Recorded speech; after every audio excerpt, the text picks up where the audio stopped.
This is interior designer Steven C. Adamco, and I am going to be talking about the relationship of walls to furnishings. Very important idea here. They are the backdrop or the background to furniture, things, and people.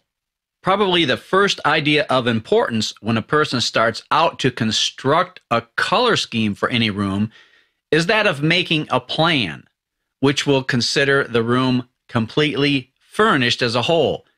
It's impossible to intelligently select colors for walls, wood trim, floors, and ceilings without knowing the kind, character, and color of the furniture, draperies, window treatments, and accessories in general, which are to be used as a part of the completed room.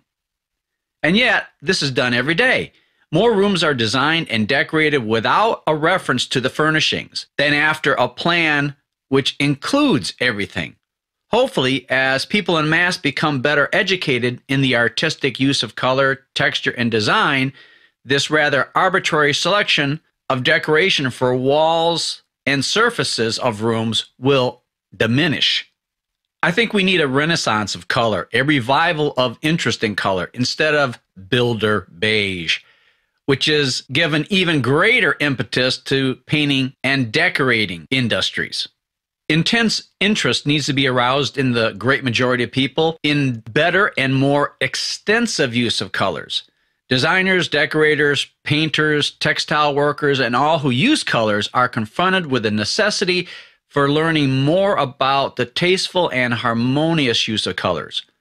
A greater knowledge of color pigments, liquids, theory of color, and principles of color law is imperative for those who would not only keep abreast of things going on, but make a greater influence in our living environments. Having a plan for a color scheme makes you consider the room as a whole and points to the wisdom of orchestrating and correlating colors, textures, and designs. It makes you construct the harmony of a room as an author constructs his story and as an artist plans his composition on canvas or in music. The lack of a plan and organized thought in selecting color schemes is largely responsible for most failures to acquire the unity and harmony in the home environment.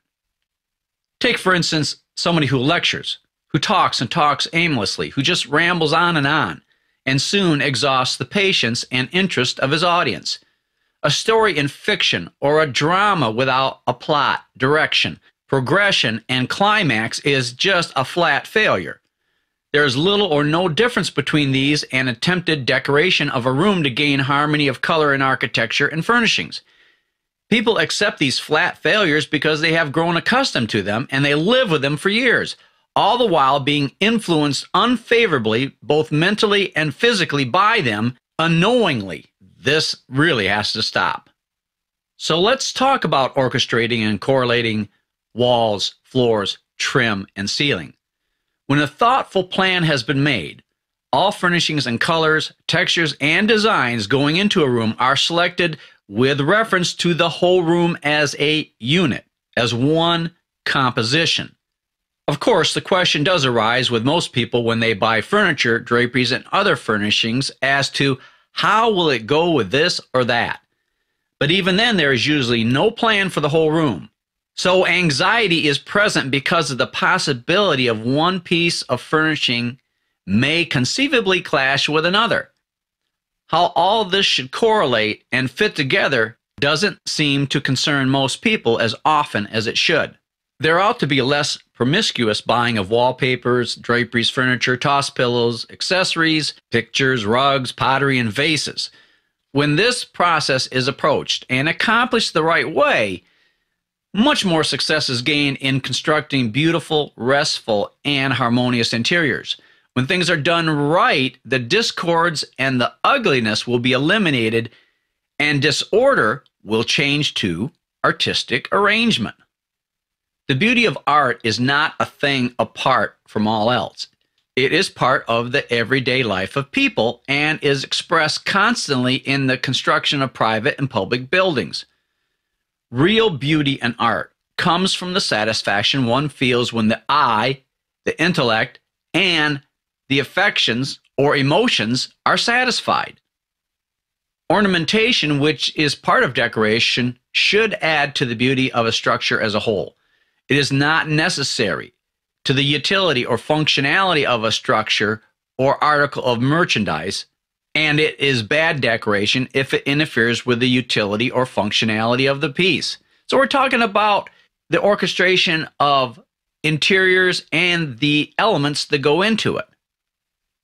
The result of good decoration should be a color effect as a whole, not colors. You orchestrate colors. You don't pick out colors. It's the difference between a professional and an amateurish approach and methodology. In color management, selecting colors which go well together is largely a matter of mathematically following rules in a sense. Choosing colors that go well together is simply a matter of knowing colors and color principles. Knowledge is important. You can't do this out of ignorance or just a gut feeling about things, even though there is an emotional aspect to all this. Feeling and intuition will only take you so far. Like a surgeon, you have to know what you're doing. The big thing in creating color schemes, which are not only in harmony, but which possess the quality of interest and have the power to sustain that interest indefinitely, is organization and orchestration, just like music. The difficult task is that of making a plan for color treatment of a room, gaining harmony by contrast of values, hues, and intensities. Harmony in balance, proportion, and rhythm. That calls for judicious selection of bright and dull, warm and cool, advancing and receding colors, gloss and flat, large and small areas, location, repetition, and arrangement of colors, as well as appropriate wall textures. So there really is a lot involved in this if you want to do it in an expert way. The perfect color scheme sustains interest. It's livable and grows on you. It possesses neither great variety nor great likeness. In other words, it doesn't go too far on either side. Too much variety causes restlessness. Discord and chaos are extreme degrees of variety in contrast of values, hues, or intensities. Too much variety in music or anything else is chaotic. Too much of sameness, likeness, and uniformity, on the other hand, dispels interest and is the extreme in monotony. A lot of people talk about focal points. Well, let's just rephrase that just a little bit, and let's call them climaxes and centers of interest. Just as a drama and a story require a climax to make an entertaining, harmonious unit which sustains interest, so also it is a must that perfect and practical color schemes have climaxes as well. Centers of interest which constitute climaxes are essential as elements around which the color schemes and all decoration can be constructed. A climax, high note, or punctuation in a room may be a brilliant, intense colored vase, or a bouquet of flowers arranged in a vase and grouped on a table so the light will reflect them in a mirror. The climax may be a fine book in art binding of pure, intense color arranged on a very light colored or white table cover. It may be a rather large picture, the colors of which are pure and intense and contrasting with great vigor. Window treatments of bright color, which are grayed somewhat, are too often the climax of a room. As a rule, the climax color of a room is very bright but should be used in comparatively small areas. If pure, intense colors are used in more than one center of interest, unless the room is large, anticlimaxes will be present and the effectiveness of the decorative plan will be injured. Then the room will not be so restful and inviting. Stimulation for the eye will come from too many sources in competition with each other for attention. Those who live in the room become weary and uneasy without really knowing what the cause is. To be sure of balance in a color scheme, the rule to follow is that of having a small area of pure, intensely brilliant color balance a large area of dull, grayed, and subdued color. The principle of constructing a color scheme around a climax doesn't mean that all the colors except those in the climax group must be very dull grays or very low contrast of value in other colors. Moderate contrast of value in self tints and shades of the keynote color are fine and permissible. Moderate contrast of values and of grade hues of related colors may be also used to good effect. And even complementary colors, considerably grayed or neutralized by the addition of white or complementary colors, can be used to add a cheerful note and to avoid a too somber and depressing atmosphere in the color scheme before the climax color is introduced. These related colors and subdued complementary colors may well occur in the rugs, carpet, draperies, pictures, pottery, and other miscellaneous furnishings. Now I'm going to talk a little bit about appropriateness of colors and textures. The eternal fitness of things has a forceful illustration in the selection of color schemes for various rooms. Take, for instance, a lady's bedroom. We might employ light, delicate, and airy tints.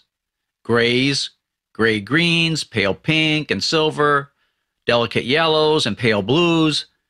But in the trophy room of a men's club, such a delicate harmony would be absolutely ridiculous. In a men's club, you need a more forceful, strong coloring, all in harmony. And there is the use of quietly insistent complementary colors and stronger contrasts of values and hues and intensities are called for in this situation, as well as more rugged wall textures. Or a woman's hat shop calls for a different handling of delicate colors in harmony, a novel and more colorful treatment and arrangement of colors to display greater strength of contrast than in a lady's bedroom are needed in this situation. The brilliant display of gold, vermilion, ivory, and intense blues of a circus will usually find no appropriate place in the decoration of home interiors unless it's for children. Although the decoration of a business display room for powerful machinery ought by all means to make use of fairly intense complementary colors with strength of contrast and of values. Colors and wall finish textures must fit the purpose for which a room is to be used, just as much as it is true in the case of selling merchandise. A strong and powerful piece of farm machinery is appropriately colored in intense reds and greens. It would look ridiculous painted in the baby blue or pink of a child's bed or high chair, or any other thing of that nature. At this point, I'm going to stop and call this part 1. We'll continue on in part 2, where we'll start with balancing a color scheme.